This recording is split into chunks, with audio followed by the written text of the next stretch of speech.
தமிழ்நாட்டில் நடைமுறைப்படுத்தப்படுகிற கல்வி ரீதியான திட்டங்கள் வேறு ஒரு மாநிலத்தில் ஏற்கனவே நடைமுறைப்படுத்தப்பட்டு விட்டது, அதைத்தான் நீங்க காப்பி எடுத்து பண்றீங்கன்னு ஒன்ன காட்டுங்க, தயவு செய்து காட்டுங்க. காலை உணவு திட்டம், இது என்ன பிரமாதம் பாரு, பீகார்ல ஏற்கனவே இருக்கு சொல்லு.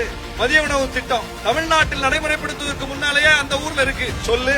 மாணவர்களுக்கு மாதம் 1000 ரூபாய் சொல்லு, மாணவிகளுக்கு மாதம் 1000 ரூபாய் சொல்லு, இலவச பஸ் பாஸ் சொல்லு, சைக்கிள் சொல்லு, என்னத்த சொல்லுவ? என்ன கொடுத்த படிப்பை கொடுப்பதற்கு? இந்த அரசு வந்த பிறகு ஒரு பள்ளிக்கூட கட்டிடம் இடிந்து விழுந்து விட்டதுன்னு செய்தி வரும். உடனே முதலமைச்சர் என்ன ஆணை போட்டாரு, பழுதான அத்தனை பள்ளி கட்டிடங்களையும் கணக்கெடுங்க. தமிழ்நாட்டில் நடந்துச்சுங்க, இதெல்லாம் நமக்கு தெரியல, இதெல்லாம் நம்ம பார்க்கிறதும் இல்ல. முதலமைச்சர் ஒரே ஒரு ஆணை, தமிழ்நாட்டில் பழுதடைந்திருக்கிற அத்தனை பள்ளி கட்டடங்களையும் கணக்கெடுங்க, அத்தனை இடிங்க. இடிச்சிட்டு ஒரே ஆணையில் அத்தனை பள்ளி கட்டடங்களை புதிதாக கட்டுங்க.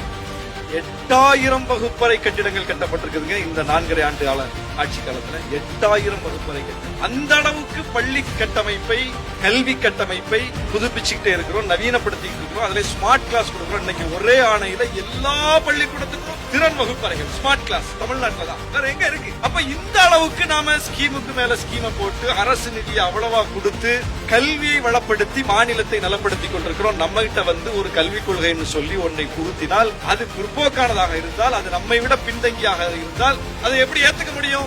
எனவே நாம் அதை நிராகரிக்கிறோம்.